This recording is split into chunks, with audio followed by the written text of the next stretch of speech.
Auto gas cylinder ಅನ್ನು ಕತ್ತರಿಸ್ತಾ ಇದ್ದ ವೇಳೆ ಸಿಲಿಂಡರ್ ಸ್ಫೋಟಗೊಂಡು ವ್ಯಕ್ತಿಯೊಬ್ಬರು ಗಾಯಗೊಂಡಿರುವ ಘಟನೆ ಬಂಟ್ವಾಳದ ಫರಂಗಿಪೇಟೆ ಸಮೀಪದ ಅಮೆಮಾರ್ ಎಂಬಲ್ಲಿ ನಡೆದಿದೆ. ಬಂಟ್ವಾಳ ಕಾರಾಜಿ ನಿವಾಸಿ ಅಬ್ದುಲ್ ರಜಾಕ್ ಎಂಬುವರು ಗಾಯಗೊಂಡವರಾಗಿದ್ದಾರೆ.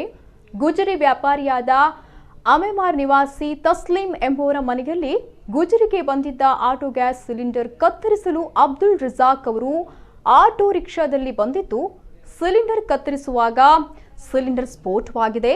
ಘಟನೆಯಲ್ಲಿ ಅಬ್ದುಲ್ ರಜಾಕ್ ಗಾಯಗೊಂಡಿದ್ದು ತುಂಬೆ ಖಾಸಗಿ ಆಸ್ಪತ್ರೆಗೆ ದಾಖಲು ಮಾಡಲಾಗಿದೆ. ಅವರು ಬಂದಿದ್ದ ಆಟೋ ರಿಕ್ಷಾ ಭಸ್ಮವಾಗಿದ್ದು ಸಮೀಪದ ಮನೆಗಳ ಗೋಡೆಗಳು ಬಿರುಕು ಬಿಟ್ಟಿದೆ. ಬಂಟ್ವಾಳ ಗ್ರಾಮಾಂತರ ಠಾಣೆಯಲ್ಲಿ ಸದ್ಯ ಪ್ರಕರಣ ದಾಖಲಾಗಿದೆ.